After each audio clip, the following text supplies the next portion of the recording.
Good morning, Soumitra here. Before starting our session, the third session of the series, there are two, points I would like to share. One is that in the last session, as you know, that we could not manage time to really take your question and really respond to that. So today I will start the session with the questions and my responses, what we had in the last session. And also there's a little bit of change in our schedule. Today we are supposed to have the session on health, but we thought that we'll start the session with education first and then get into the health. Because while I'll be discussing, you will see that we will actually touch base on early childhood care and development. In that, we will actually initiate the process of discussion on reproductive and child health also. So we thought that it would be better if we start first, having some discussion and understanding on early childhood and care, then to get into reproductive and child health in the next session. And as I had mentioned last time that in the next week, we will not have the session. We will give you a couple of dates. From that, actually, we'll have to choose some date we'll make up for the next week, and we will try to give the date within 18th of November, so that we can complete the course by 18th of November.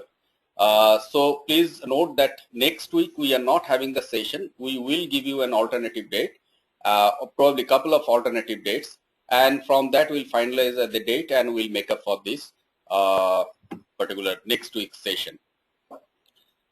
So to start with today's session, as I said, let us see that what are the questions we had last time. I have listed down all the questions what you have asked. Mr. Vivek from Engineers India Limited, he had asked, since CSR activities shall be different for different years, so we have to get CSR policy approved year from the board. That's a valid question, and that's a good observation. Exactly like that. Every year, if you are changing your CSR activities, even if you are not changing, because there would be some obvious changes in the budget also. Accordingly, there would be some adjustments in the activities. So every year, definitely that policy with the list of activities and the programs, the budget allocation, everything will have to get the board approval. Mr. Krishnan from TCS, he said, regarding employee benefit, because of CSR as shared, I believe it will not be considered under CSR activities in the current amendment. Please clarify. Yes, if you take consideration of the Companies Act 2013, Section 135, the employees benefit and welfare is not a part of CSR by the Act. But while we were discussing, we said that as a business responsibility, if you see that who are your key stakeholders, employees are probably one of the primary stakeholders, and as a global standard, employees' well-being is one of the primary responsibility of a business. But as you said very rightly, that under the Companies Act, the list they have given, Schedule 7, will have to comply to that, and anything related to employees' well-being will not be considered as a valid expense from the 2% allocation from your net profit. Mrs. Kanchana from Sutherland Global Services, she asked, can you please share the GO passed by the government related to CSR? Yeah, I will actually share a lot of documents with you. Once our social media platform is activated, what we'll do is that I'll share all the documents with you. I'm not sharing all the documents at this point of time.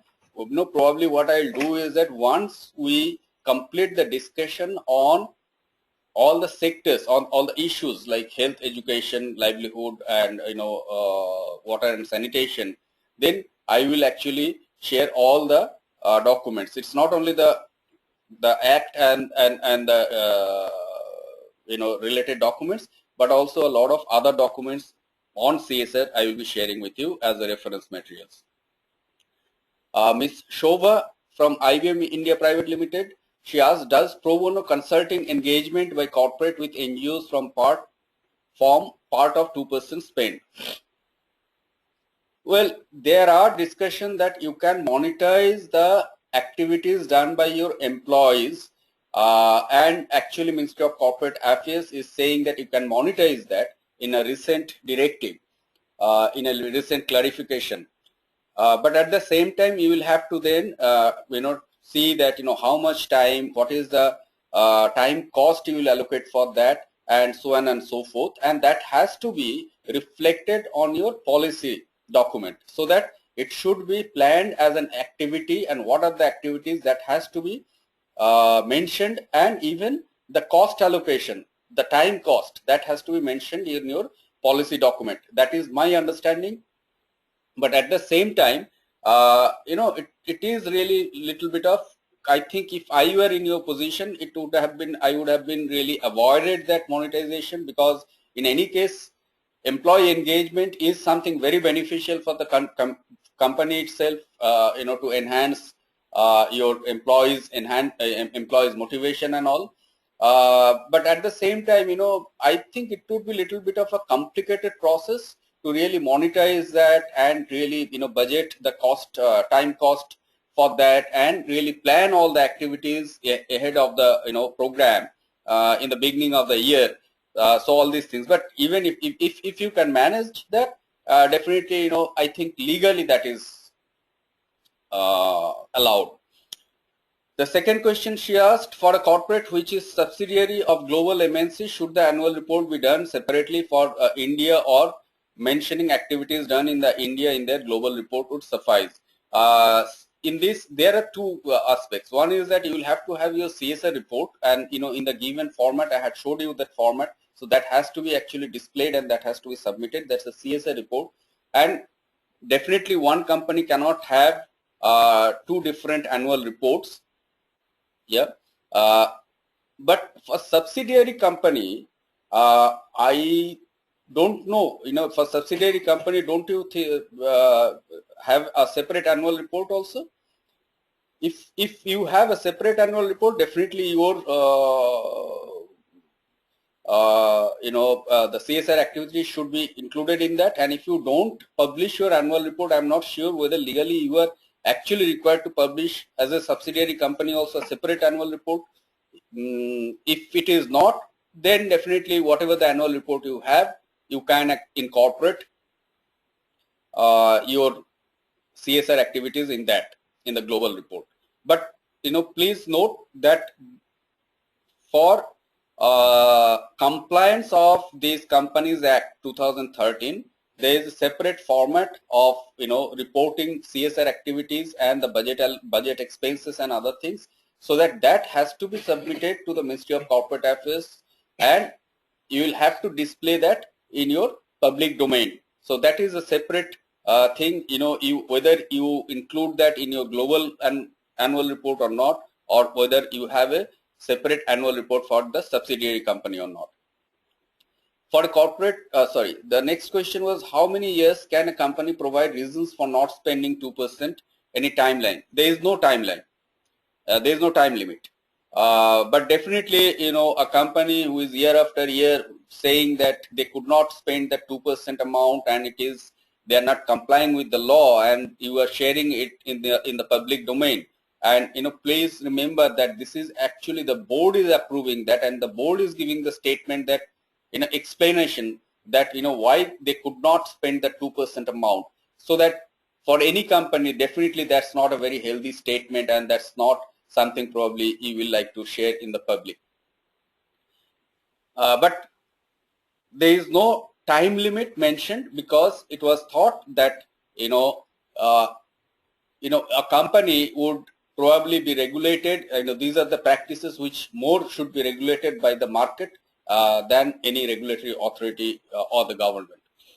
PM's National Fund, can this be given at any point of time? You can actually give, contribute to PM's National Relief Fund at any point of time. Mr. R.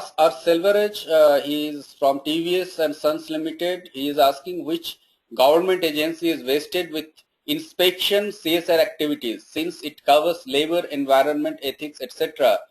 Will non-compliance will attract penal provisions?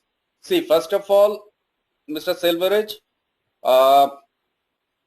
unfortunately, labor, environment, ethics, those business, the elements of business responsibility is not incorporated in the Companies Act, Section 135 of the Companies Act. So definitely, I don't see that, that should be a concern. But definitely, what we believe, what I believe, and globally, those are actually, very, very important elements of corporate social responsibility or business responsibility, whatever the name you call it. So as it is not part of that Section 135 of Companies Act, there is no question of compliance on that. But definitely for labor, environment, those are, respective laws are there, legal frameworks are there, so that you will have to, and there is a compliance mechanism is there, inspection mechanism, and, audit mechanism is there, so that, beyond CSR, those things will be managed. One thing probably, what is good about this Companies Act is that at least there is no government inspection system in the corporate social responsibility, so that, it should be market driven, what we believe, and it should be driven by the stakeholders' expectation, and the business with its own motivation, business motivation, should manage it. So that definitely whether I'm doing a good business or bad business, profitable business or non-profitable business, as it should not be inspected by the government, it should be driven by my business motive. If we think that business responsibility is also, or CSR is also an integral part of our business strategy, if we can actually think of that, then probably it should not, it does not, I mean, the requirement is not there that the government should actually inspect that and really play a role of police. Next question is implementation. Can we join the government social welfare department? You can join any government department, any corporate, any NGOs, anybody. Only thing is that, there are some stipulations. I have addressed that in the last session, that, the NGOs, if you are partnering with, they should have 3 years of experience in the relevant field. Government social welfare department, definitely you can join. It might be in a collaborative terms, so that you collaborate. It might be, I don't know, in the government mechanism, whether they are so open that, you can actually channelize the fund to them. But definitely what I can see, that you can do a lot of complementary and supplementary activities with the social welfare department. Next question is tax concession available against CSR for corporate? There is no tax concession at this point of time. This is actually a deduction before tax. So that, what you are doing is that this 2% what we are calculating, it is before taxation. So that entire money is going for your CSR activities. But, there are other things, that if you are contributing to an NGO which is having tax exemptions, then your entire money is, the NGO is not paying tax as an income. So that, what you can do is that you can, use the entire CSR fund for the activities you have earmarked for. Mr. Anil Gupta, he had actually sent me a mail to ask these questions, and I have incorporated those questions. Mr. Gupta, he is from Aksh Optifiber Limited. So the first question is, since for capacity building we can spend 5% of CSR budget, can we cover our expenses of rupees 20,000 on this program under capacity building? Also, if we attend programs of CII or FICCI or on CSR, will the expense on that be covered under capacity building? If you are attending any training, any capacity building program which is relevant for corporate social responsibility, and if your 5% of the budget can cover all the expenses, definitely you can do that. Any kind of training, any kind of capacity building program can be covered through that budget. Second question was, how much percentage of total CSR budget can be spent in salaries for members of CSR department? salary of CSR officer and other team members who give a part of their routine time in CSR activity planning and execution. There is no stipulation like that, so that nobody is saying that the salary should be below 5% or below 10% or below 50%. Only thing is that you will have to, it has to be justified, because please remember that you are sharing these reports in the public domain. The shareholders, the customers, the stakeholders, the NGOs, the activist NGOs, the government, everybody will be looking at that report, so that you need to be little bit of any company has to be little bit of responsible in allocating salaries and other things. But at the same time, what I believe that many of these activities, what we'll be doing through the foundations and the NGOs, will be more in service delivery mode. And in service delivery, as the in the corporate sector, the hospitality sector or anything, salary is a big part of the budget, because it is service delivery and the main cost is actually the human resource cost. So in some of the programs where you have a lot of service delivery, like if you have a counseling center, for example, for the counseling center, definitely you will actually, your major part of the expenses would be for the counselor's salary. Yeah, the service you are providing, counseling. So definitely, you will not spend in any other thing. You will not spending a lot of money in traveling, or you will not spending money in infrastructure building or anything. Probably salary in that case is a main component, a major component of your budget. Like that, it should be justified. So there is no limit or there is no percentage attached to that. Is it possible to display questions and your reply from all the attending members of this programs on CII website? Well, I will ask the technical team if they can, if they are already, I don't know if they are already displaying all the questions and answer. If it is like that, definitely what would happen is that what they are doing is they are posting the audio also. So whatever we are discussing here, whatever I am saying, that is being recorded every day. And when you will go to mycii.in, you will not only see this presentation, but also you can hear my voice there. The presentation you can hear there. With that, quickly I would get into the recap. In the recap, the one thing only I will discuss today very quickly is that the Schedule 7. Last time what we have discussed the Companies Act. Before that, we have discussed a little bit of business case of CSR.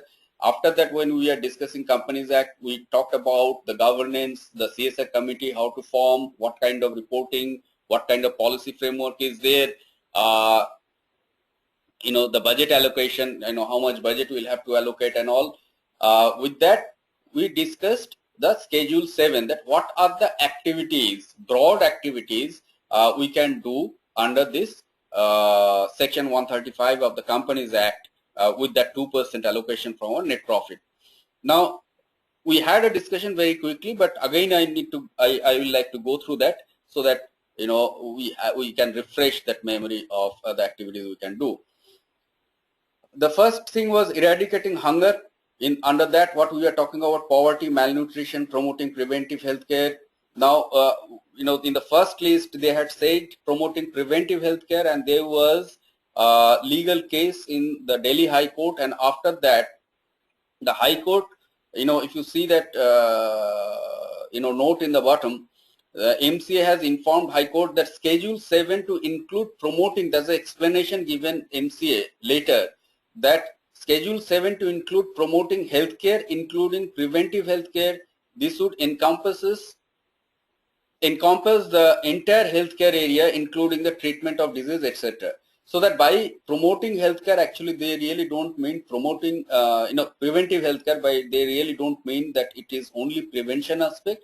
Even you can actually cover the treatment, rehabilitation, promotion of health and sanitation. So the whole gamut can be covered by this particular element. And then they are talking about sanitation and safe drinking water, promoting education, in that including special education and employment enhancing vocational skills, especially among children, women, elderly and differently abled, and livelihood enhancement projects. So these are broadly education programs we are talking about. These are very broad aspects, so that I don't think that it is limiting your activities in terms of these headings like education, promoting gender equity. In a later stage, actually, again, Minister of Corporate Affairs said that you should interpret this list liberally, so that it should not be a restricting factor, but at the same time, as you can understand, that it is a legal document. Whatever the government is saying liberally, you interpret and all these things. Better you really align your activities with this list, so that later there should not be any complication, whether we like it or not. Personally, I really don't love this list, but however, the list is there, so that at this point of time we will have to take reference of that. Promoting gender equality, empowering women, setting up homes, hostels for women and orphans, setting up old age homes, daycare centers and such other facilities for senior citizens, and measures for reducing inequalities faced by socially and economically backward groups. These are the aspects in promoting gender equality and inclusion broadly. Actually, they are talking about inclusion. Then they are talking about environmental sustainability, ecological balance, protection of flora, fauna, animal welfare, agroforestry, conservation of natural resources, maintaining quality of soil, air, and water. So all these things will come under that. Protection of national heritage. As I said, that this is one of the components what was added later, because probably there was some kind of pressure group. So through CSR fund, what you can do is art, and you can prevent art, culture, including restoration of buildings and sites of historical importance and works of art, setting up libraries, promotions and development of traditional art and handicrafts. So all these things can be done. So you can restore old building, you can restore old temples, you can preserve all monuments. So those are the activities you can do. At the same time, you can promote art and culture, whether it is performing art or it is visual art, handicraft, you can promote. So all these activities can be covered. Welfare of armed force, veteran and dependents. This is also addition, which was done later. Benefit of armed forces, veterans, war widows and their dependents. Promotion of sports. This was also added later, as far as I know. Training to promote rural sports, nationally recognized sports, Paralympic sports and Olympic sports. Now these are the activities. So one thing what you need to understand, and also there are three more. Prime Minister's National Relief Fund, so that I don't have to really explain to you, you know it. Technology incubators, in this case I said that it should be only located within the academic institutions which are approved by the central government, and broadly rural development, what they are talking about. Now the disparity or the contradictions in this particular list, if you see that I can say that promoting education is also a part of eradicating hunger, because my theory of change is that because of education people are excluded, and I can add really link up poverty with that. So some of the activities, if you see the way it is suggested, are not at the same level. The promoting gender equality, it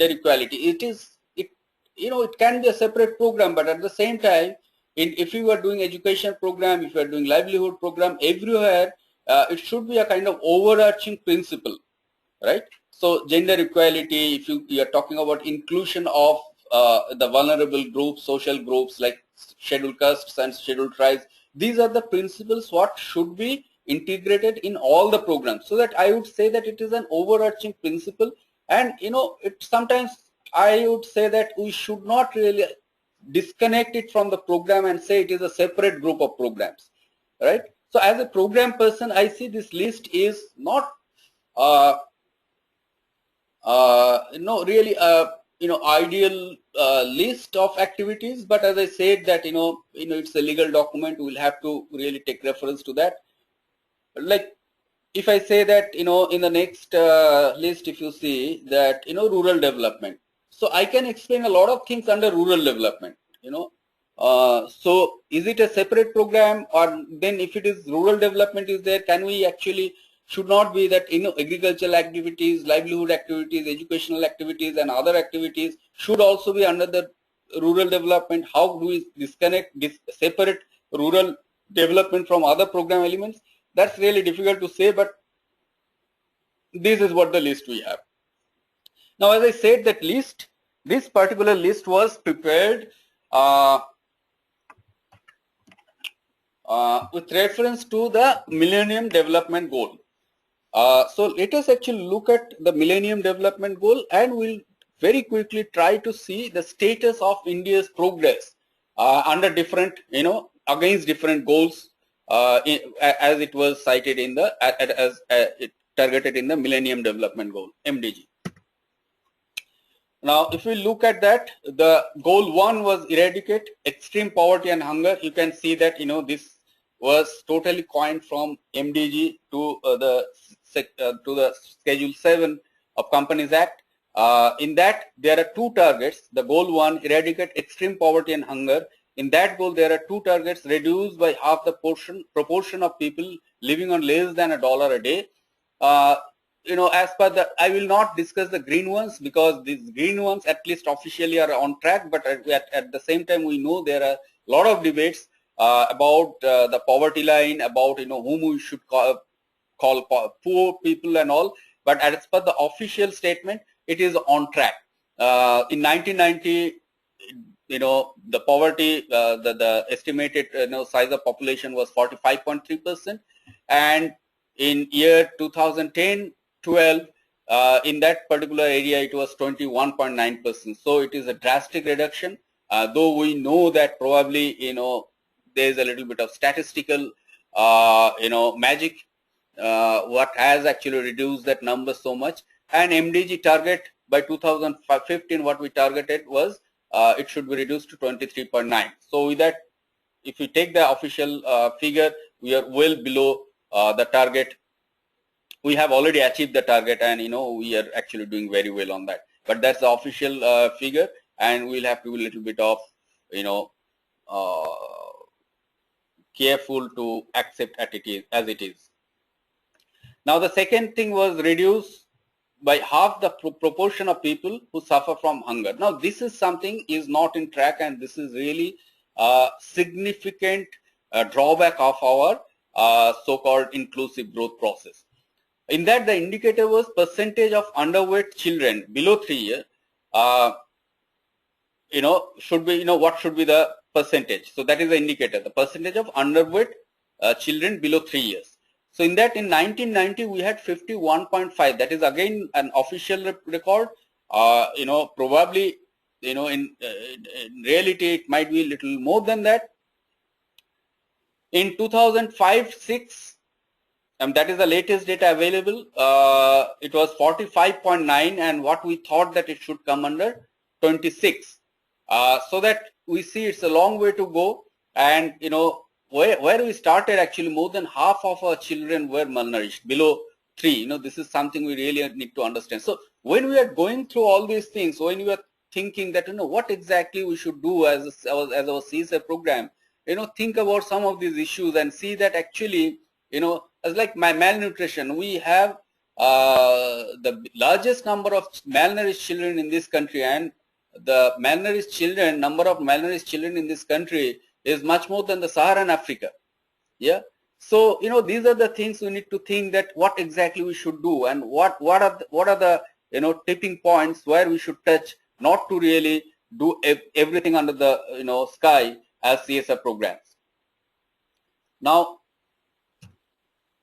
sorry. Goal 2 was achieve universal primary education as per official record, and also practically what has happened is that at least if you take that first indicator, ensure that all boys and girls complete full course of primary schooling. In that, we are saying net enrollment ratio in primary education for children aged 6 to 10 years, and also literacy rate of 15 to 24 years. In that, we have achieved remarkably good. Access wise, we will get into the discussion on education. Access wise, we see that our enrollment was more than 100%. and actually enrollment was more than 100%. Gross enrollment, why it is more than 100%, I will discuss later. And literacy rate is in the age of 15 to 24 years, 100%. 76.4%. So in that case, we see that again. I mean, this is the 2001 data. We are saying 76.4%. Expectedly in 2014, it would be much more than that. That was the latest data available in 2001. So that we are doing quite well in that. Now, the goal 3, promote gender equality and empower of women. It is again saying on track. I will skip that. I will go through the PowerPoint so you can understand what is that. In reality, we'll have to again do the reality check and see that whether these indicators are really a little bit of misleading, or the figures are not really, we don't really see it in reality or not. That's a different question altogether. Reduce child mortality, that is goal 4. In that, our progress is really moderate. And if you take it as an absolute figure, if you don't look at the target of 2015, still we are really in a bad situation. In 1990, our under 5 mortality rate was 109 per 1,000 live births, right? Now in 2011, we have 52. Again, if you look at even the indicators in Bangladesh, Sri Lanka and the neighboring countries and many of the so-called developing countries, they are doing much better than us in terms of this under 5 mortality rate. Now infant mortality rate, if you look at per 1,000 live births, it was 80 in 1990, and in 2011 we had 42. It is much higher than the target we have fixed. The target, it should actually come down to 27 per 1,000 live birth.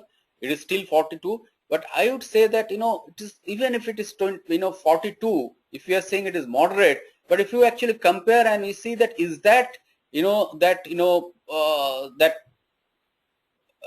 at this point of time we expect that in India we'll have this kind of infant mortality and under 5 mortality rate. It is really a bad figure. Now goal 5, improve maternal health. We are really doing bad on that. In 1990, per 100,000 live births, maternal mortality rate was 4.24 per 100,000, 1 lakh live births. In 2007-9, it was 178, and we thought it should come down to 109 in 2015. So definitely we are not coming down to the number is not coming down to 109 in 2015. So this is something, another area of concern we have. Now MDG goal, combat HIV/AIDS, malaria and other diseases. So HIV/AIDS I will not touch. We'll have discussion later on this. So I mean, it is, especially as it is showing on track. Now if you look at the other diseases, it is talking about malaria and TB, and it is saying moderately on track in all the cases. But at the same time, we see that TB has really emerged as one of the deadliest diseases, communicable diseases in India, and what the government, non-governmental organizations, everybody is fighting with. Malaria is rampant, all over India, in all the cities, all the villages, and and in fact, I personally believe that we don't have really good statistics about all these, status. So anyway, officially it is saying moderately on track, but at the same time, I see that there's a huge area where it needs a serious intervention. And you can see that, recently the government and non-governmental organizations, they are really seriously working on TB and malaria. Now, goal 7 is ensure environmental sustainability. One of the indicators was percentage of people using improved source of drinking water. That is on track. 1990 estimated value was 68% of people had access to safe drinking water. Now in 2010, it is 92% of people have safe access to safe drinking water.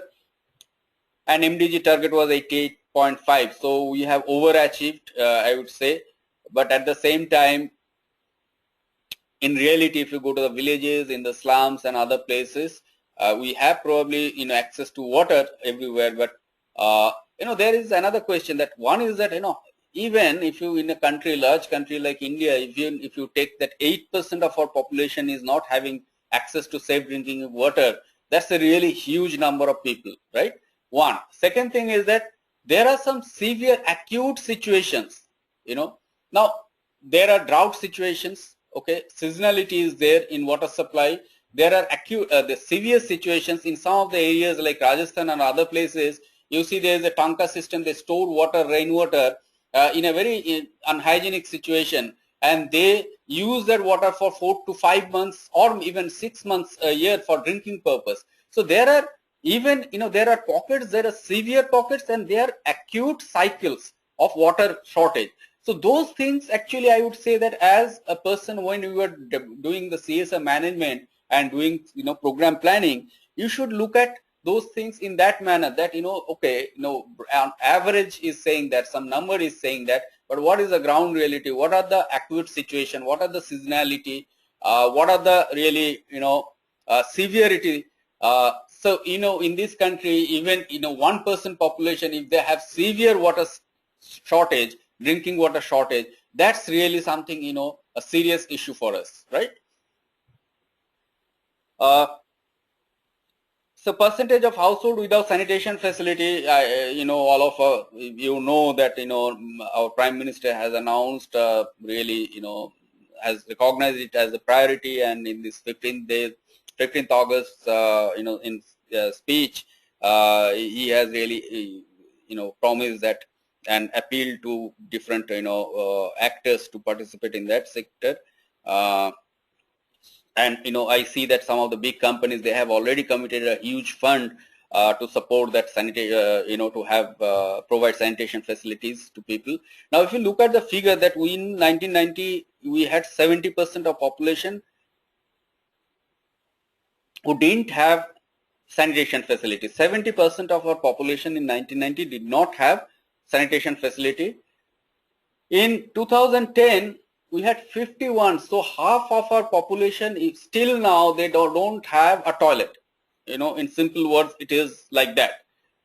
This is again an official figure. This is talking about having a toilet or not having a toilet.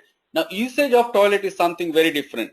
So I would say that in my experience, my field experience, I say that it is much more than 51%.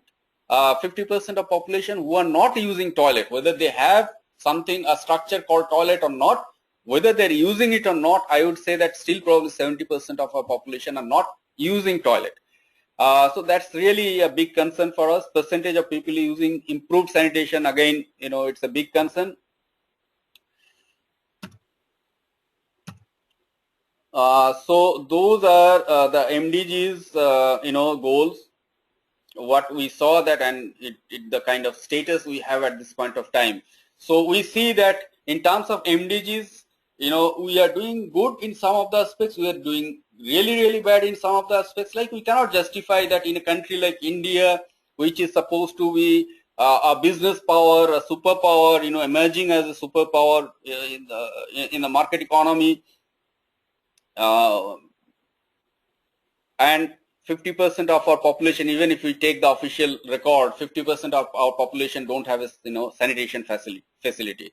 So this is something really, really unacceptable. And I think that when this opportunity has come, all the corporates are actually thinking of doing something about, in the name of the social responsibility, we'll have to pick up those areas which are the really tipping point areas, which can spin off to a bigger change in the economy and the society, and carefully invest our money, the limited resources what we have in that particular thing, which will probably bring in a larger change in the society and the economy.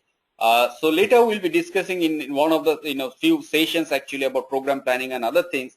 But definitely, please keep in your mind that there are enormous number of problems. There are so many, in terms of numbers, severity, in terms of how acute it is. There are enormous number of problems.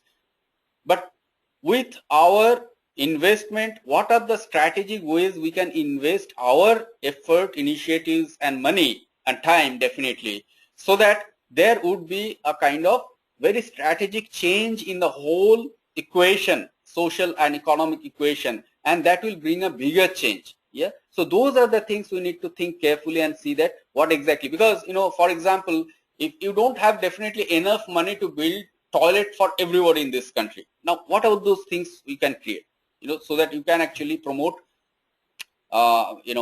sanitation and hygiene in this country.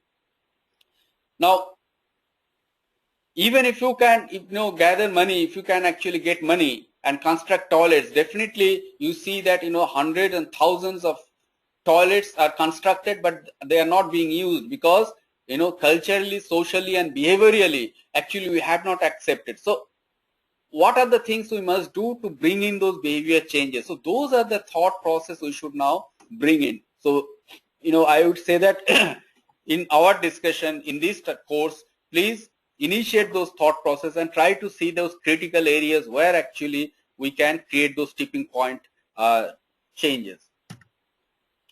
Now we'll start elementary education. Today I would request you to take probably 5 minutes break, so that at 11:55 we'll break again. At 12 o'clock we'll come back.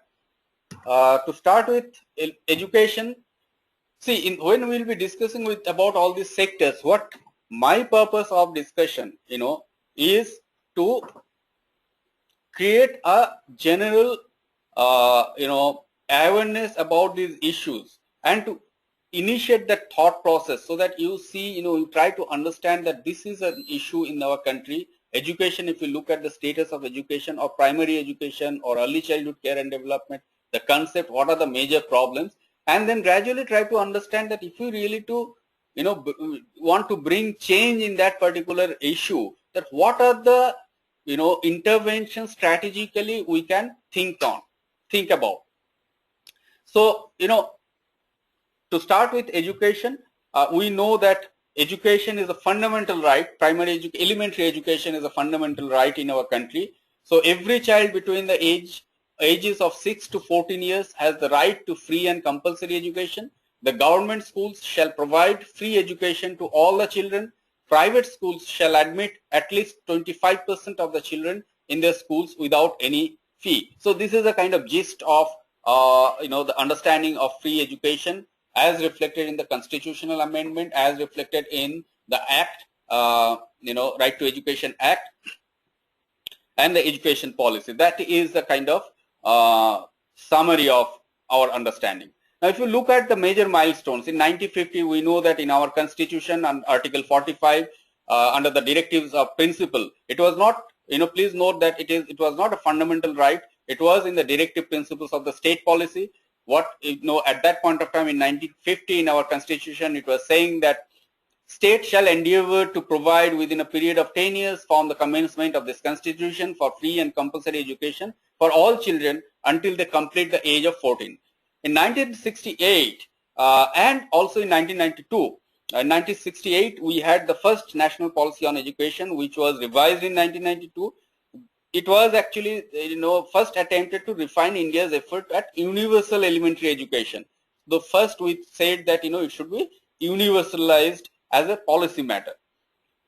The 42nd Amendment of the Constitution in 1976 brought education, which was largely a state responsibility. This is a very, very important change. What was actually largely a state responsibility, it was brought into the concurrent list, so that in the federal structure, it was in the state, and also it was a central, the central government's responsibility. In 2002, Government of India took another significant step by making elementary education a fundamental right through the 86th constitutional amendment. So what was in the directive principle of state policy, that was brought into the fundamental right, and now as people will, so education is no more a privilege, it is a right to people, at least in that age group of 6 to 14. so that if the state is not, providing that, state is liable for legal action. People can take legal action against the state because this is a fundamental right and the state cannot violate your rights, fundamental rights. So that's a remarkable, decision, I think, and there's a remarkable change in our constitutional policy. In 2009, again following 2002's amendment in the constitution, we had the right of children to free and compulsory education act in 2009. So that at this point of time, education, elementary education is our fundamental right, and one act we have which is called right of children to free and compulsory education act 2009. By that we are trying to make, provide the fundamental right to all the children in our country.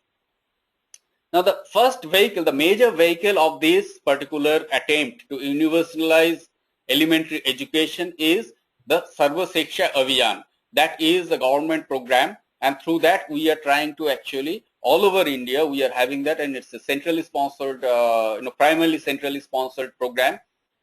Through that what we are trying to do is that we are trying to promote elementary education and to make sure that all the children are going to the school.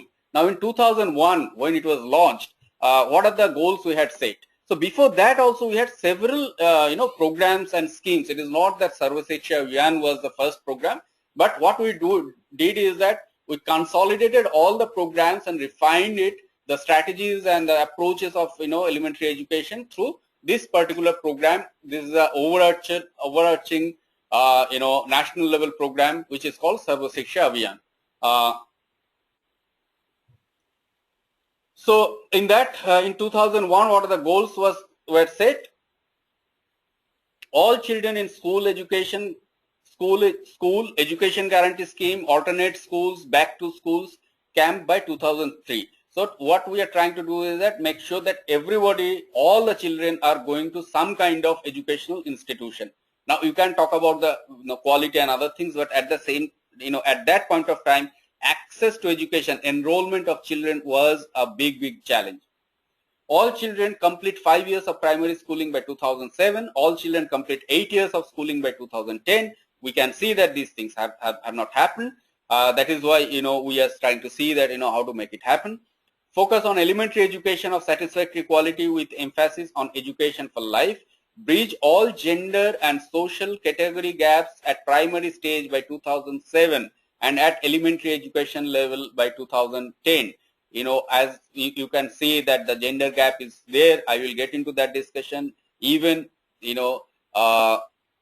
all these disparities are still there along the caste lines and the social group lines, and it looks like a very distant dream even now. Universal, and that is why all of us should take care of all these issues. So if I say that okay, 98% of children are going to the school, and if you see that those 2% are actually coming from a particular community of our country, social group of our country, that's a big concern. It is not about that 98%, but we'll have to see that the discrimination across along the caste line and along the community line, that is a bigger question probably we'll have to understand. Now let us see that as the focus was on access, so what was the kind of situation? What is the kind of situation at this point of time?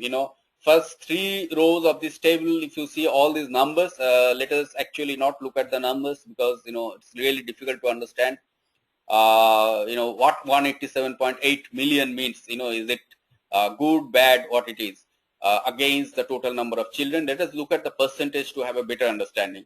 Now GER, that is gross enrollment rate in primary section, was 103% in 2005-06 and 115.6% in 2009-10. Why it is more than 100%? Because the same child can be enrolled number of times, can be dropped out, again enrolled. So these are actually that is why it could actually go beyond 100%, and it should be more than 100%, because in any scenario in any country actually the dropout, there would be some cases of dropout, and it should be re-enrolled, and that is why it should be a double counting, and it should, the gross enrollment rate, it's good to be have more than 100%. Net enrollment rate in the primary, that is what, that if we actually take care of these double figures and see only per child how many enrollment, how much enrollment was had happened. In 2005-06 it was 84.5. In 2009-10 we have 98.2%. Now again, 98.2% is a good figure if we look at the number, but at the same time sometimes we will have to qualify the number and try to see that who are these 2%. Are they represent a particular social group? Then that is a big concern. So those are the we need to have different lenses also to look at these numbers. So those are the things we will discuss a little later. Gross enrollment rate in the upper primary was 59.2% in 2005 and 6. It is now 75.8%. So we see that, if you, let's not go by number, one by one, but if you see there is a marked improvement in case of enrollment. So that how many children are being enrolled in primary and upper primary section. So we see that this is really a good progress in terms of number of children going to the school. Now what's happened in the school, that's a different question that we'll discuss later. Now what about they came to the school? Now what about the dropout rate? So how many children are dropping out of the school? In that you see that there is a gradual improvement in case of dropouts.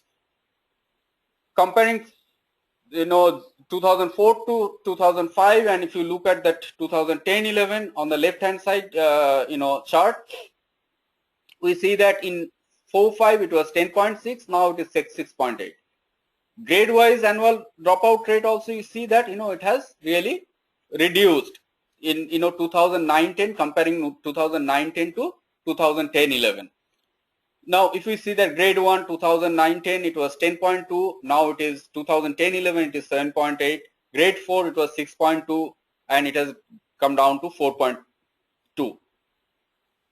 So we see that gradually it is coming down. Now if you take the right side chart, it is very interesting. If you look at the grade 3 dropout rate, grade 3 dropout rate and grade 1 dropout rate, these are the these are the times when maximum dropouts happen. So that one child just starting school, at that point of time we see this is a trend nationally. We see a huge dropout rate, the largest dropout rate at that point of time. Again at the third standard we see again a lot of dropout rates. Again we see that when they graduate from primary to upper primary, there is a remarkably significant number of dropouts. Again we see that from upper primary to high school, there is another rate of dropout. So we'll have to look at all the trends and see that why at these stages children drop out, and then what we can do about that. So those are the questions we'll have to understand when we'll try to design a program, if we are talking about a program on number of children going to the school, not really talking about the quality at this point of time. Now dropout rate gender and caste wise, this is something we'll have to look at really carefully. Now if you see that, let us go one by one. Let us take the latest data in 2009-10 what we have. Now if you see the all dropout rate, first to 8th standard we are talking about was 42.39. When we are talking about scheduled caste, it is 51.25. When we are talking about scheduled tribe, it is 57.78. Now let us look at the gender disparity. All was 42.39, boys were 40.59, the girls were 44.39. On an average, if we take consideration of all the social groups, right? If we see the gender wise, so the dropout rate of boys are much less than the girls, generally. So that one, we saw that dropout rate of scheduled caste and scheduled tribes are much higher than the general caste, right? The other caste. And also we see the girls are dropping out more than the boys. So that we see that there is a distinct pattern across the gender line and across the social groups. So that is what I was talking about. This is something really, really important to understand, and this is something is not acceptable. It is not talking about only the numbers. We'll have to see the, we'll have to qualify the numbers and try to see that from where, even if it is 1%, does it really represent a particular social group and why they are excluded, right? It's a bigger question of exclusion than mere, question of numbers. Now, if you look at even girls in the social groups, scheduled caste girls, they're dropping out more than the boys. Though it's marginal, it's not very high. It's 1%, 1.99 comparing to 50.59. Scheduled tribes, if you see that, 55.15 boys are dropping out, 60.64% of girls are dropping out. So it's a huge number. So that you see that there is a distinct, again I am saying, this is something, it is not about only education, it is about quality education, it is about inclusive education. That is what we need to think about at this point of time. And we see that, how do we actually reduce the gap across the gender line and across the caste line. So with that, we'll break and we'll come back in 5 minutes. So probably at 12, 1, 2, we'll come back and we'll resume the session. Till then, thank you so much. We'll, see you again at 12, 3, 4, something like that. Thank you so much.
Okay, welcome back.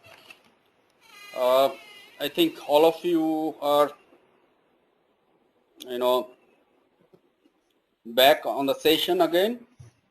So we had been discussing about elementary education. We saw that, and we are primarily discussing about the access indicators in terms of enrollment, in terms of dropouts. There are few more access indicators. We will not get into that discussion now.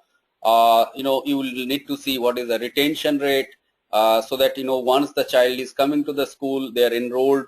If how much time they are dropped out within a month, or they are dropped out within a year, or they are dropping out after after 3 years. So how much they are retaining in the school. So that is our another access indicator we generally try to understand the access to education. Now these are the things we see, that overall enrollment was good across the country, blah blah blah. Now this is another figure, another table. Just very quickly we'll see that if you see that girls aged from 11 to 14 still out of school in some of the states. We have picked up. This is actually from the assess study of Pratham. We see that still a number of girls are out of school in total number of girls. We are not talking about the dropouts. We are saying that in a state, if we take the total number of girls in the age group of 11 to 14, how many girls are still out of school? In some of the states, if you see that Rajasthan, Bihar, those are the states, even we still now it is around 10% or more than 10%, right? So this is again, you see that, as we said, that it is across the gender disparities there, gender line, across the gender line, across the caste line, and there are probably a little bit of skewedness of this non-participation of girls or caste or tribes. That is what we can see. That so there might be, if you look at, if you can map it out, that's non-participation, non-enrollment, or the children who are out of school for any reason, whether they are not enrolled or dropped out from the school, there might be some regional skewedness also, right? Now attendance, this is another access. You see that how number of days children are attending the school. I mean, again, it is not talking about the quality of education, what they are doing by attending the school, but it is mere attending school.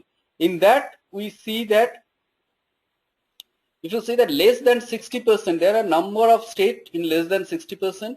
If you see that the most number of states, the children are attending school on the particular day when the school is being visited by this study team.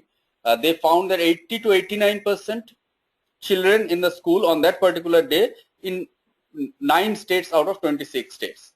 Following that, in 8 states, 70 to 79%. So that if we see that in 17 states, the children are actually attending 70 to 80%. So that's not really bad enough, really not bad, that bad. But then the question is probably that what they're doing in the school, what is the quality of education, how much they're learning. So we'll get into that, but before that we'll look at the infrastructure. Now if you see that in 2013, let us forget about the 2010, 11 and 12. If you take consideration of 2013 data, you see that drinking water available and usable in school 73.8%, toilets available and usable in school 62.6%, girls toilets available and usable 53.3%, library available, books being used 40.7%, kitchen shed in school 87.0%, midday meal served on day of visit. The day the study team was visiting, they found that at least around 13% of the school are not serving midday meal, which was supposed to be universalized in all the schools, on the government schools at least. Now we see that there is a infrastructural gap also, and the infrastructure definitely also impact on the quality of education and also to access, the access to education. There are many other factors. Infrastructure is not always the primary factor. At the same time, we'll have to see the teaching methodology, the pedagogy.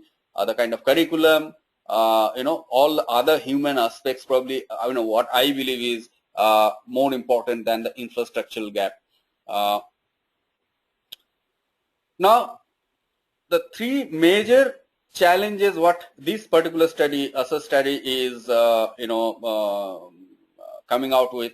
Standard 1 to 2, building foundations for learning. Now we are getting into, see, till now we were discussing about access, infrastructure. Those are the input factors, right? But now we are talking about the result, the outcome of that. So in that we are talking about how much they have learned and not. That is what we will try to assess.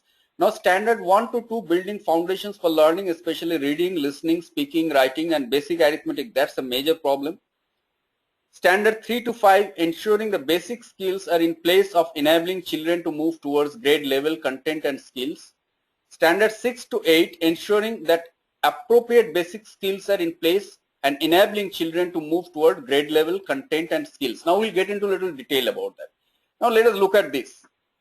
This is something is a real concern. So the quality really we need to understand that what is the quality of these schools, and then understand that why it is so bad. Now, reading level, if you look at the reading level, can read simple standard, one sentence and or standard 2 level text. Standard 1 sentence or standard 2 level text. Now, standard 1, only 8% of children can read simple sentence. In standard 2, only 22.8% of children can read simple texts. Can read words but cannot read sentences yet. 12.6% can read only word. They cannot read a sentence in standard 1. In standard 2, this is in 2013, right? In standard 2, 20.8% children, they can only read words, not a sentence. In standard 1, 3% of children can read letters but cannot read words. They cannot even read a word. They can read the letter, and we are talking about the local language. We are not talking about English. We are not talking about any foreign language. We are talking about their first language. In standard 2, 33.4% children can read only letters, not a word even. 47.3%, just look at that. 47.3% of standard 1, they cannot recognize letters yet. And 23.1% in standard 2, they cannot recognize letters yet. So that is the kind of condition, learning level. So that if I send or you send your child to a school, and if this is the kind of learning level, then I would say that why should I actually waste time sending children in the school, right? So let us look at the outcomes. Reading ability, standard 3 and 4. We talked about first and third. Now let us take up 3 and 5. Sorry. Now, can read standard 2 level text. In standard 3, 21.6% of children, they can read standard 2 level text. Only 21.6%.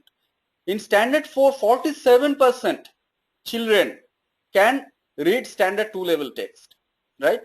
Now, let us keep all this data. I mean, we don't have really, I will share all this PowerPoint. You should just look at that. It is really abysmal. I mean, a big concern. Now, let us look at the last thing. Cannot recognize letters yet.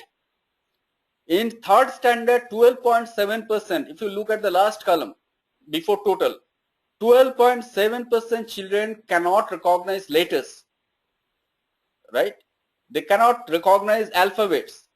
Standard 4, 5% of standard 4 children, they don't understand, they don't recognize the letters. So this is the kind of outcome we see in our school, and this is 2013 data. Note again, this is not an old data. Now, reading level. If you see children in standard 3 and 5 at different reading levels by school type. Now, in this we see that, let us not get into all the details, but we see the trend.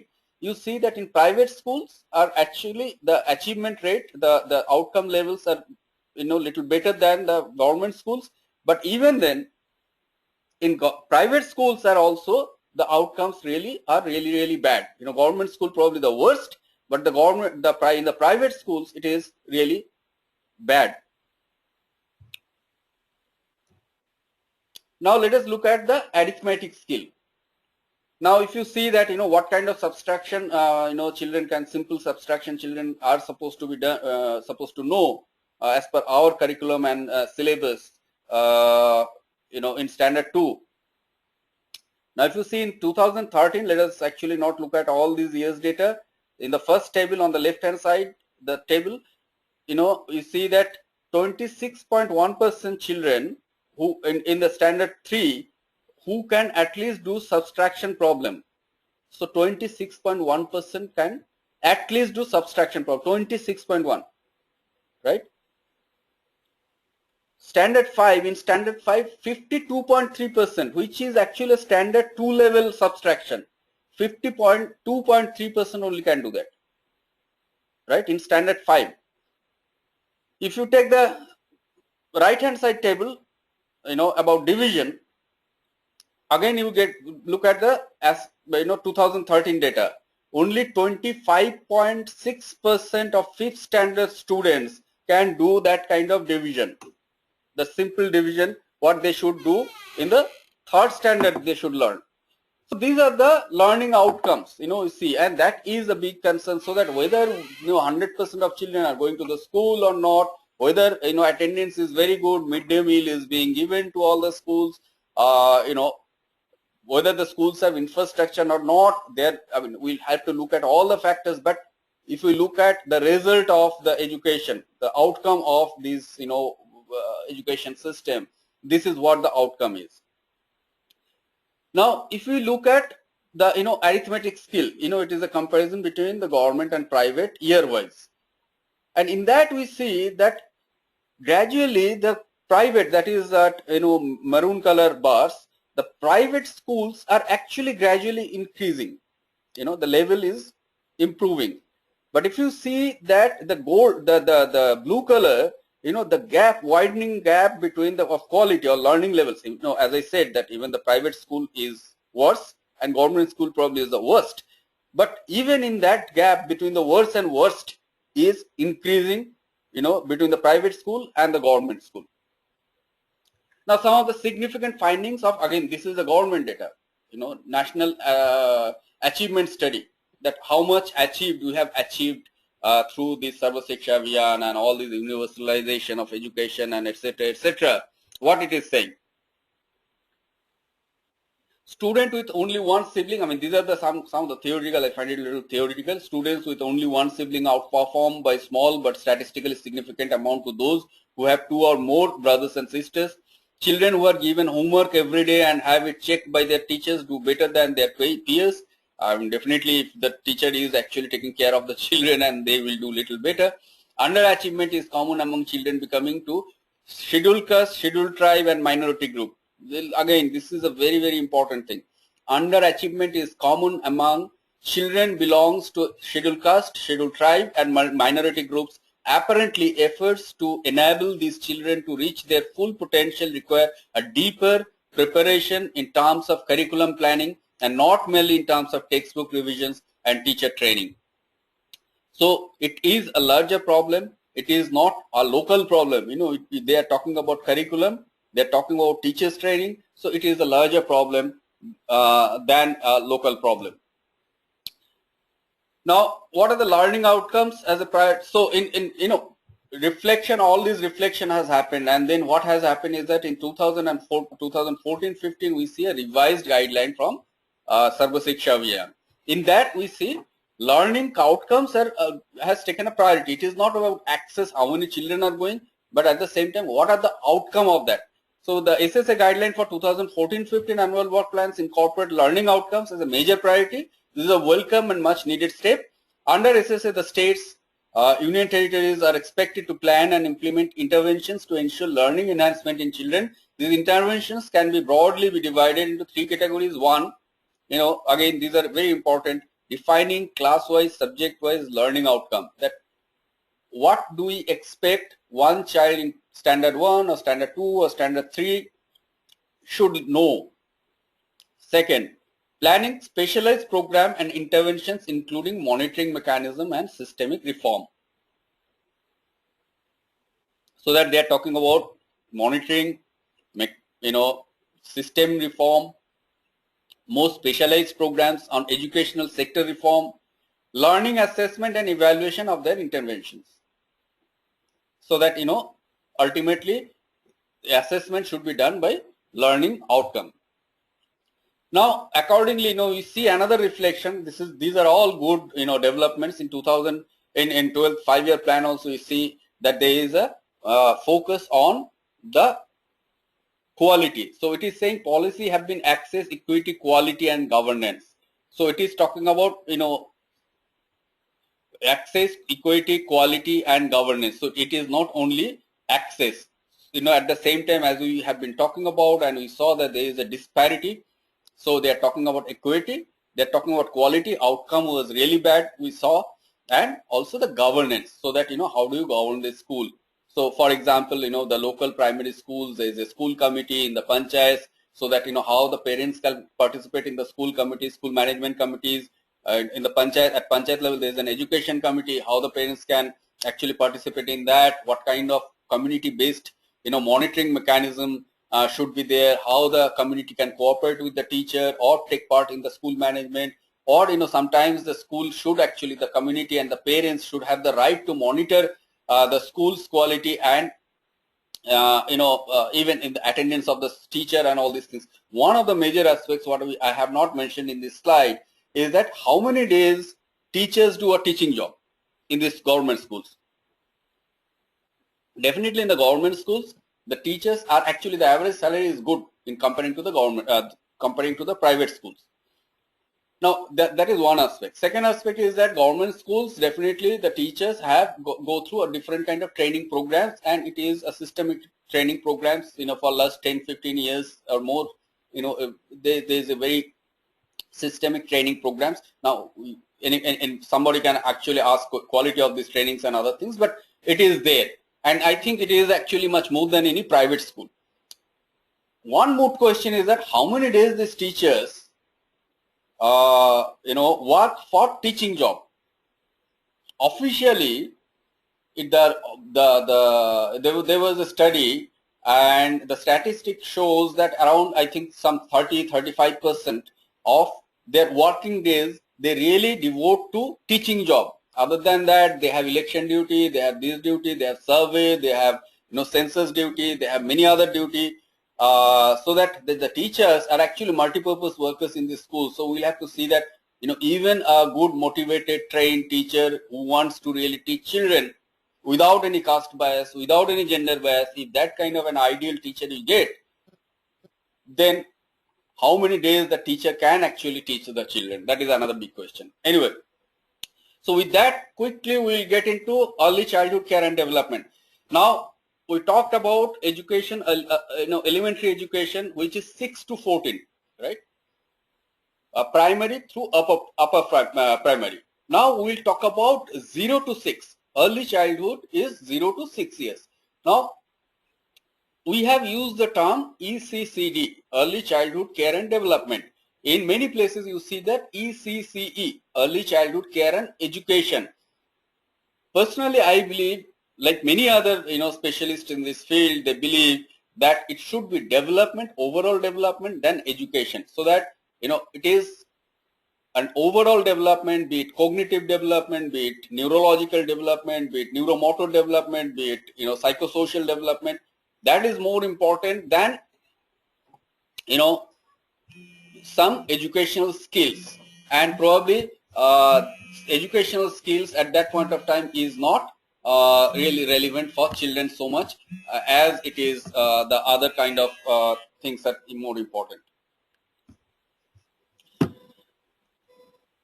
Now let us have a broad understanding about early childhood development, and then we'll quickly get into the discussion of ECCD programs and all. Now it looks very complicated. It's not really that complicated. If you see at the core, at the center, if you put the child, and the child is surrounded by the microsystem, mesosystem, macrosystem. In microsystem, we have the family, the parents, the peer group, and all these things. Through age, the microsystem changes. First, the child is born, the parents are there, the family is there. Then gradually they get exposed to the peer group, to the schools. so that there are transactions. We say that the child, between the child and the surrounding, there are transactions at different level, and the child grows up through that transaction, right? The child learn from the surrounding, and also the child respond to that. It is not the child is just receptor, it is not a receiver, but also the child respond to the situation and tries to manipulate in the surrounding and creates that kind of establish that kind of relationship. So it is a continuous process throughout the life, and it is a very, very at the early childhood, the pace of these developments is very high.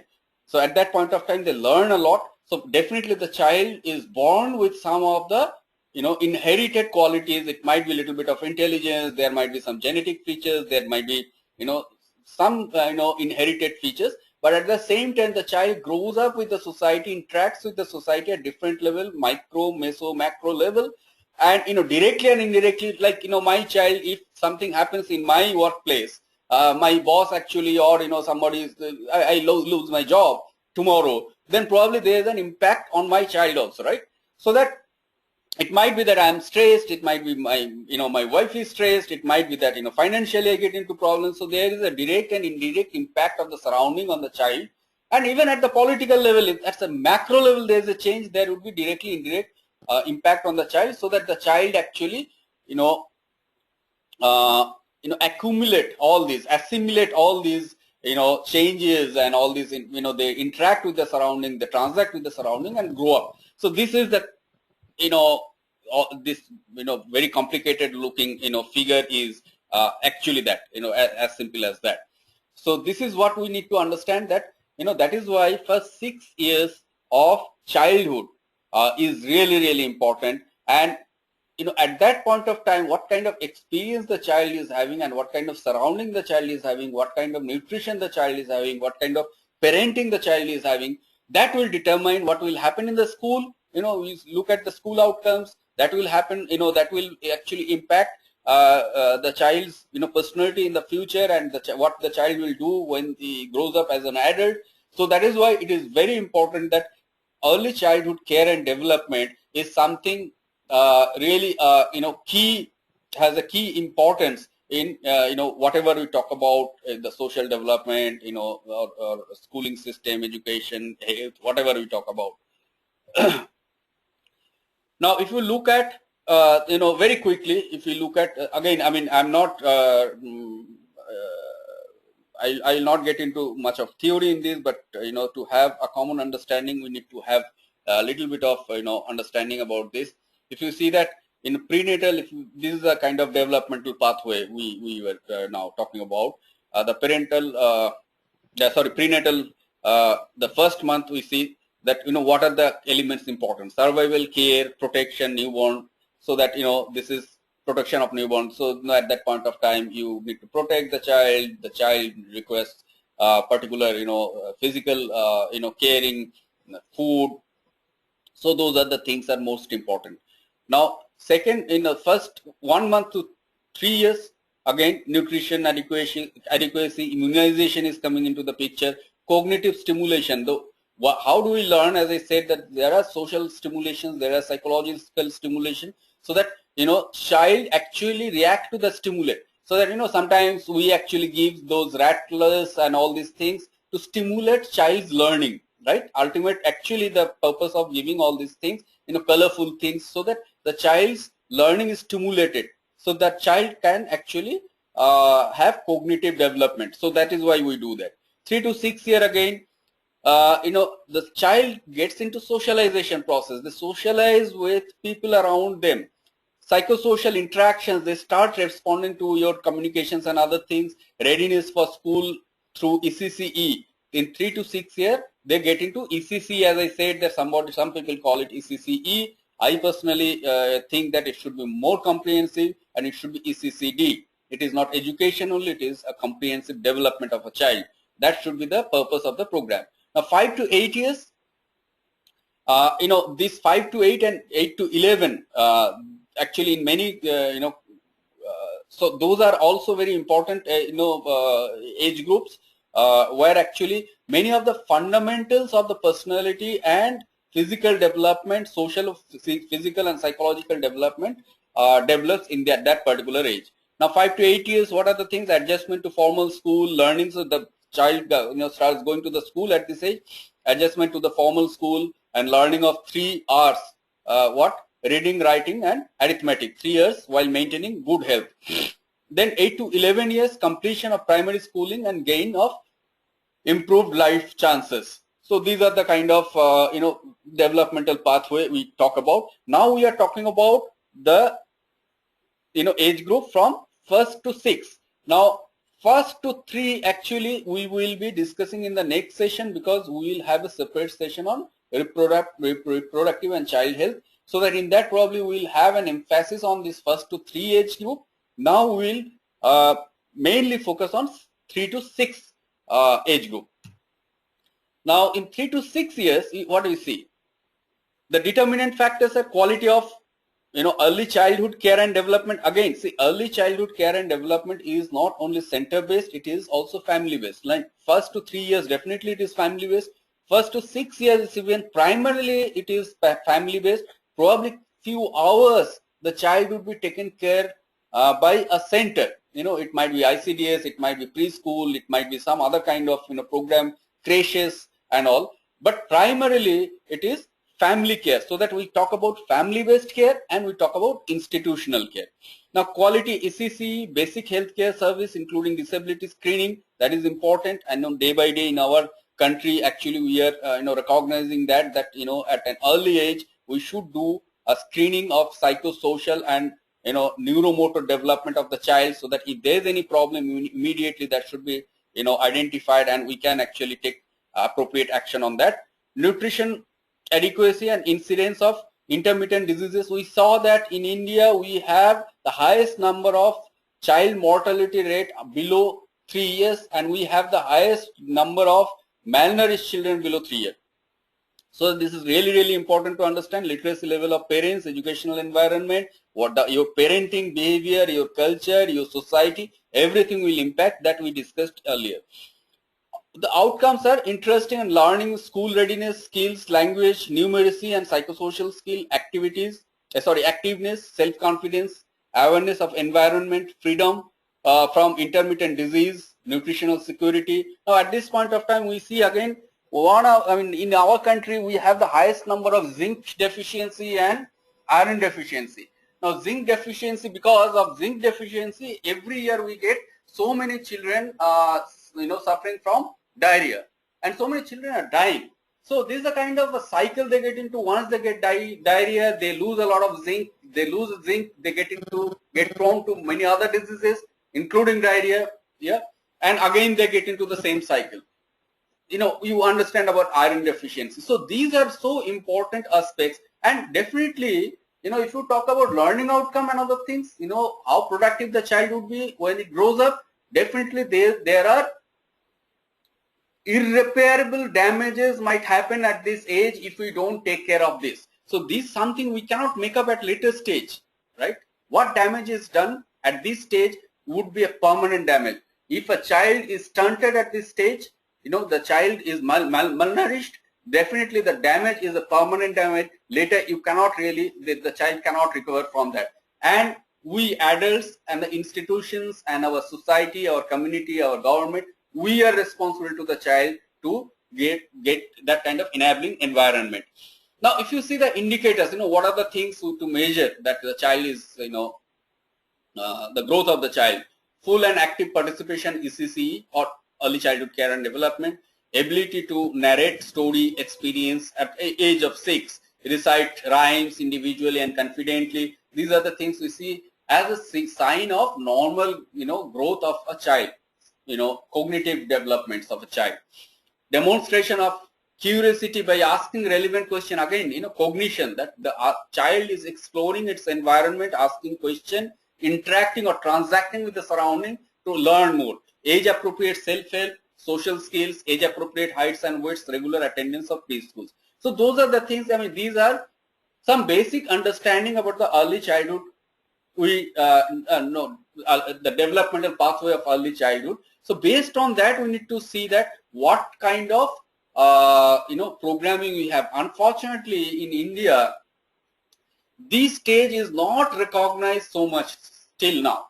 Probably in your family, our family, little bit of educated elite class, we recognize little bit. Still, parenting is something really a mysterious subject in India, because very few of us really understand parenting, the family care, all these kind of things. And then when you send them to the school, how many creches and even so-called good pre-primary schools, they have really good understanding about all these things. So that something we need to understand, that this is also very, very important area, fundamental area to work on. And I don't see many corporates are really working in this area. There's a huge scope of working on this, and this is something really I think is very important. Now this is again, it is showing that some of the developments happen at this age up to 6 years. If you see all these black bars, and all many critical development, brain development happens at this stage. And again, it is not only physical, it is not only food, nutrition, it is not only how much micronutrient and nutrient inputs the child is getting. It is all about even what kind of social, psychological support and emotional support system the child is having. Yeah, that is very, very important. So that we need to understand, why I'm saying all these things. We need to understand the significance of care and development of a child from 0 to 6 years. Definitely we can understand 0 to 3 years is primarily, family-based care.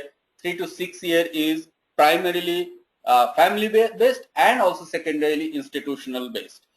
So these are the things, and these are the areas probably we need to see that how we can work on. Now, this is a profile of children. That it's not a good picture. Definitely, we can get into that. Will not take time to get into this. Now, these are the things. Now, see, if you scan through the government legislations, there is a recognition of this particular, need. The Government of India recognizes the significance of ECC, has been included as a constitutional provision through the amendment Article 43. The amendment of Article 43, what happened in 2002, what we had discussed, there is one clause which is saying the state shall endeavor to provide ECCE for children until they complete the age of 6 years. So there is a mention. But at the same time, we have the biggest, child development program. Again, the question of quality and how much we are really doing. So we will discuss it later. So we see that actually, in legislative framework, we recognize that, and at the same time, we are also a signatory to both the conventions of the right of the child, CRC, so that it comes as a part of that, and child protection and child promotion and development. These are actually what we are committed to ensure in this country. Now there is a ECC policy drafted in 2012. The major elements. So again, these are the government. We see that this reflects the government's commitment. At least the government recognizes that. Now every time we have the problem that the commitment is there, we recognize that need, but how do we execute that and how sincerely we execute that? That's a different question. But at least the commitment is there. Now we'll have to see that what could be the corporate sector contribution and how do we bring in new ideas. It's not only money, new ideas, innovations, in this particular sector. So these are the elements: universal access with inclusion, ensuring quality with equity, strengthening capacity, monitoring, supporting supervision, research, evaluation, documentation, advocacy, convergence and coordination. Convergence and coordination is very important, because at this thing it is not only education, as I said, it's a comprehensive development we are talking about. So it has health aspects, it has educational aspects, it has many other things, right? So how to converge all these services through a single window service to the children? That is very important. Institutional and implementational arrangement, increased investment, and of course review. Now these are some of the programs, so we'll get into that. Now let us see that what kind of ECC, as government is talking about, and we talk about ECCD. What is the coverage of the 158.7 million children in the below 6 years category? 2011 census is saying that we have 158.7 million children below 6 years category. About 75.7 million children, that is 48%, are reported to be covered under the ICDS scheme. This is ICDS is Integrated Child Development Scheme. Now we see that below 50% of our children are covered through this service, ICDS. Broad estimations indicate that a significant number is also covered by the private sector, besides some limited coverage by the NGO sector, for which we have no data. Now I see that, what I think is that probably all adding up, it would be say 50 to 55%, not more than that probably. So that is the kind of access, that is the number of children to whom we have provided in our constitutional provision. We have said this is, ECCD is important, etc., etc. We are drafting policies and other things, but at this point of time in 2011, we see that around say 50-55%, all including the private sector initiatives, NGO initiatives, government initiatives, probably 50 to 55% of our children below 6 years are enjoying this support. Now, what is ICDS, Integrated Child Development Scheme? One, this is the biggest, largest child development scheme in the world, and it has a huge scope, opportunities. Really, on paper, it's a very good program. There might be problems in the quality. In practice, there are real problems and other things. But at the same time, the opportunity is really massive, and it's a big budget program. Now, ICDS was, again, ICDS is Integrated Child Development Scheme. We see these Anganwadis in villages and slums. So through these Anganwadis, they work with children, Anganwadi workers and helpers. So this particular program was launched in 1975. For nutrition purpose, ICDS provides, what do they give? For nutritional purposes, ICDS provides 300 calories with 8 to 10 grams of protein every day to every child below 6 years of age. For adolescent girls, it's up to 500 calories. They also provide, it was not initially there, but later they added the component of supporting the adolescent girls, because again, when we talk about RCH, reproductive and child health, we see that it is very important that how do we take care of the adolescent girls. They also support the adolescent girls through 500 calories with up to 25 grams of protein every day. The cost of ICDS programs average is $10 to $22 per child a year. The scheme is centrally sponsored, with the state government contributing to 1 rupees per day. The scheme is centrally sponsored with the state government. Oh, sorry, this is a kind of repetition. The objectives was, see that there are 6 objectives of this ICDS program. So, if you go to an ICDS center, we need to understand it is not only just providing food and they play some games, that is it. So we need to understand that actually it has a bigger objective, and whether in reference to those objectives, whether these ICDS centers are performing, they're equipped to perform or not, skill wise, infrastructure wise, equipment wise, and then we see that how that can be developed. So next time probably whenever you are going to an ICDS center, please keep all these objectives in your mind and try to see that is that happening. To raise the health and nutrition level of poor Indian children below 6 years of age, to create a base for proper mental, physical, social development. See, they are talking about mental, physical and social development of children in India, to reduce instances of mortality, malnutrition and school dropouts among Indian children. Why school dropout? Because it is believed that at this age, if those cognitive, social, psychological, physical developments happen in a proper manner, and if the child is prepared to go to the school in a proper manner, the school dropout rate would be reduced. And at the same time, the child is actually habituated to go to a center and spend time there, so that from the school they will not really run away. To reduce coordinate activities of policy formulation and implementation among all departments. As I said, it is a convergence, what is required if we really want to do all these services for children. To provide health and nutritional information and education to mothers of young children, to enhance child rearing capabilities of mothers in country of India. So as you can see that the center is not only directly working with the child, because definitely the primary caregiver, as I said before, is the family, so that they should work with the families and especially the mothers, so that the mother is taking proper care of the child. To provide nutritional food to the mothers of young children and also at the time of pregnancy period. So this is again, it is not only children. We see that if we really want to work with children, then it is important we take care of the mothers and the lactating and the pregnant mothers, so that at that point of time, if they have good nutrition, the child will be a healthy child, and then these developments what we are talking about, that would be possible. If the child is born, if the mother is really not malnourished and the child is born in with malnourishment and other problems, definitely the task is much more difficult. Now again, about ICDS program for nutritional purpose, ICDS provides 300 calories. We have said this.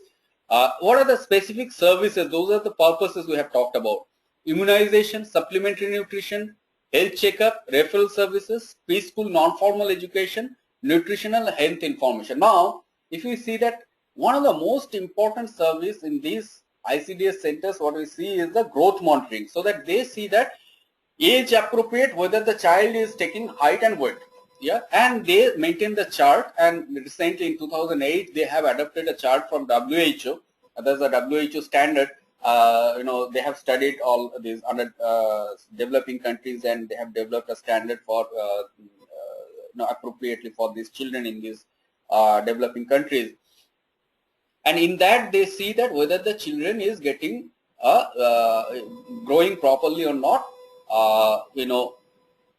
age appropriate height and weight they are gaining or not. If it is not, it is below standard, it is a malnourished children. So there are different kind of nutritional inputs, and also in cases of if it is required, they will refer it to the health centers, and they also do the counseling of the mothers about the nutritional status and the growth status of those children. So this is one of the very, very important aspect. Another thing, when we see that they play around, they use some materials, colorful materials and all these things, it is again about the stimulation. It is not random playing and all these things. It is supposed to be, whether it is happening or not, it is supposed to be at this point of time. How do we really stimulate through all these materials and aids so that child grows up socially, psychologically and mentally, cognitively. So these are very, very important aspects of childcare system, and that is what we need to see. And again, this is a huge area where probably the corporate sector, the NGOs, they can work with the government, or they can work separately, whatever. But there's a huge opportunity for improvement, and show good cases. So I would say that again, if you are thinking about new programs in education, we saw that there are different aspects of quality education. Probably at this point of time, access is not a big problem, quality is a problem. Now strategically we'll have to think that how do really impact that educational sector with quality education.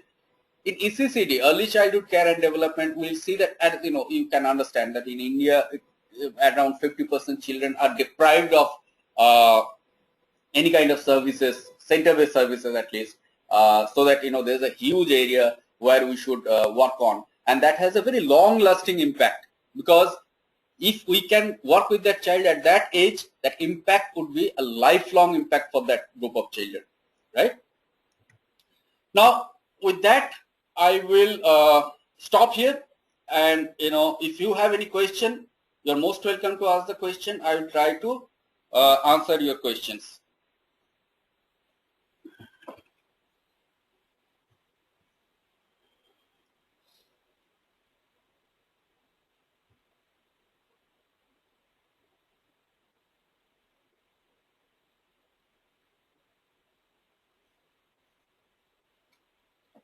So I don't see any question at this point of time.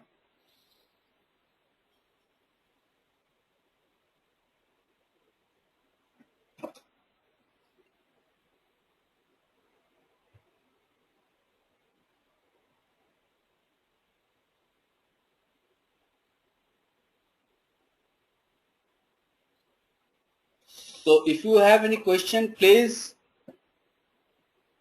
we have few minutes.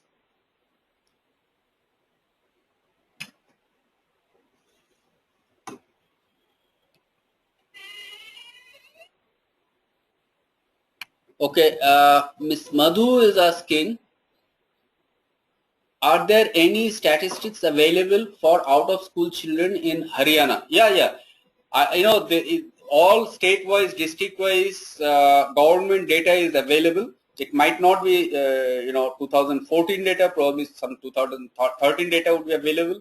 And, if you even Google it, you will get that. Even in Haryana, see, every district now there's a dice system. So even at district level, this data is supposed to be maintained, and I am sure that it would be available.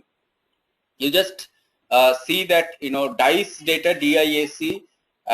If you go to even Sarva Shiksha Abhiyan site, you might get some links of that.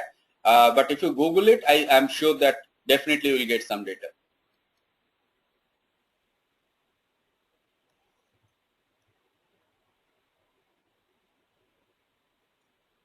I want to read the questions.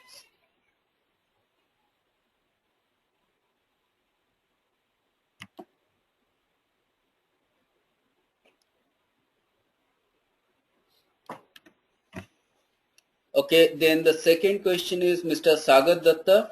He's saying, my question is, as per statistics, we have children whose reading inability percentage is more than letter recognizing capability percentage.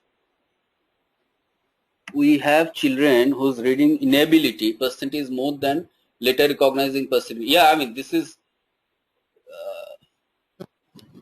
probably I'm not getting the question. My question is, as per statistics, we have children whose reading inability percentage is more than letter recognizing capability percentage. Yes, so no, these are actually segregated. I mean, this is something who can only read letters, who can only read, so that the children who are reading, can read the what we were talking about, who's reading in ability, reading again, reading word or sentence, I don't know what you are talking about, and I will have to get back to the statistics and see what exactly it is. But the thing is that it is segregated so that it can be, definitely it is not that, see, then in that case what will happen, that I will have to, who cannot read a letter, they definitely cannot read a sentence, so I will not get into a sentence reading test for them. Okay, so it is segregated like that. Shailendra Aswal, Mr. Shailendra Aswal is asking, can a foreign company contribute in India for CSR activities? Of course they can.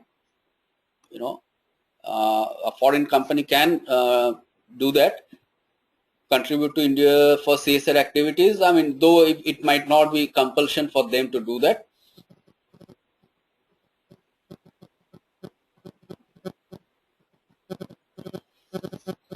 Mr.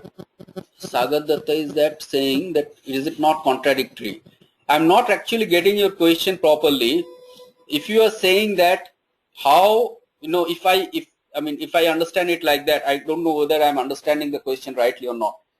See, the thing is, I am taking a test of a group of children. Now, first test what I am taking, that how many children only can read letters. I'm not getting into sentence, right? They cannot read sentence, definitely. They only can read letters.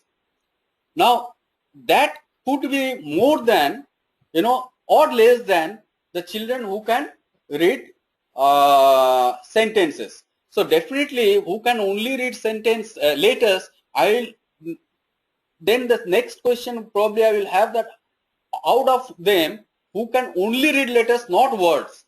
Yeah, then I segregate them, then get the second question. So I don't find the contradiction really. But if you have still anything, why don't you do one thing? You just send me a little bit of in a mail. My email ID. Then I will actually get the question a little bit more. And I would also ask you to look at the ASER study, ASER study of Pratham, that is also available on internet. And then, definitely if you have any question, please write down to me. I'm probably not getting your question, probably. I don't see any contradiction though. If 2% is donated for an NGO, can the Mr. Winston S.K. Adams, who is asking if 2% is donated to an NGO, can the corporate get the tax benefit? Till now, as far as I know, there is no tax benefit unless if the NGO has a tax exemption, the NGO does not have to pay the tax on the income. But as it is a deduction before tax, definitely it is actually not taxed. So there is no tax benefit as far as I know at this point of time. If there is any new clarity comes from the Ministry of Corporate Affairs, I might actually update you about that. There is, at this point of time, it is like that. It is before tax, and there is no tax benefit on the donation. Yeah. Usually, if you donate to an NGO, if that NGO has an ATG, right, then that particular tax, that particular deduction is not taxable. That particular contribution is not taxable, or 50% of that. There is another provision in that 100%. If you give it to Prime Minister's fund, that would be 100%. But ATG, it is 50%. But in this case, as it is actually a deduction before tax, that particular will not probably work on this. That is what the general understanding and my understanding also. If there is any new clarity, I will let you know. If they can read, it means they are able to recognize letters, sir. Yes. That is why, see, this is only, they only recognize letters. I understand that, Miss Kohli. It is, the segregation is that they only can understand only letters, and so that who are only can recognize the letters or read the letters, they are not included in the sentence. Or who can recognize the sentences, who can read the sentences, they are not included in the letters.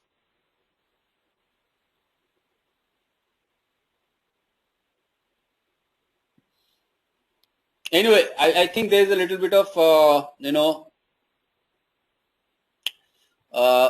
I'm not understanding exactly what is the contradiction. You please write to me. Then definitely I will can explain what is the methodology, how it is segregated.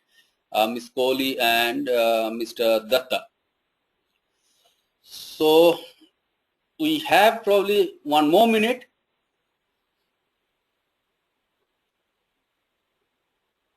Yes, Mr. Gopal, what is the suggestion?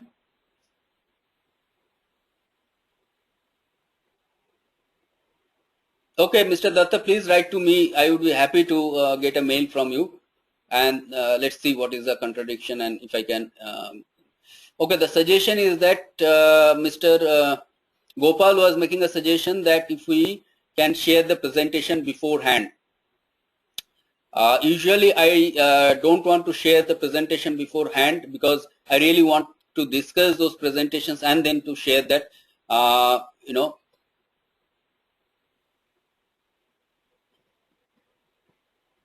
and also at last minute, as you can usually understand that, we make a lot of changes and all this.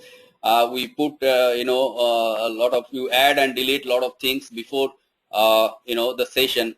So it might be a little bit of difficult for me, Mr. Gopal.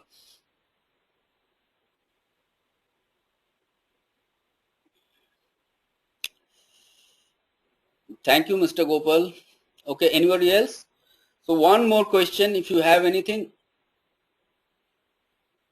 Yeah, after session, definitely. It is, I think already the previous sessions are posted on my CII.in. So you can always download that. You can even get the audio also from there. And I will ask the technical team is here. They are also listening to the session. So they would be posting it as soon as possible. I think in the next day itself it is posted, right? In the next day, or probably in the next day itself. Yeah. So they are confirming in the next day itself they will be posting it. Okay. So thank you so much. If you have any further question, as usually, you can write it back to me. And especially Mr. Datta, I really would love to hear from you. Yeah, Mr. Datta, I have changed. I had mentioned that next week I'm not taking the session. I will actually take a session later. I will make up for this because there's something has come up, and I will not be available next week. But at the same time, what I will do is that in between, I will draw some kind of agreement with all of you. I will provide you some dates as an alternative date for the next week, and see that what would be the most convenient for all of us, and then we will decide on that. So last week of August and last week of session, these two sessions I will have to change, but definitely what we'll try to do is that complete the entire course within the time limit. We had a plan that by 18th of November we'll complete the course. We'll try to do that. In between we'll try to get two alternatives date, and take the sessions of August for the next week, and also September last week. I have actually two trips I'll have to make for some really important things. So I will make up that. I will provide you those alternative days. Okay, so thank you so much. And next week we'll not have the session, but by that time what I'll try to do is that I will try to activate the social media and provide as much as possible materials on that. And even though we don't have the session next week, don't hesitate to write to me, and as and when it is possible for me, I will definitely respond back to you. Thank you so much.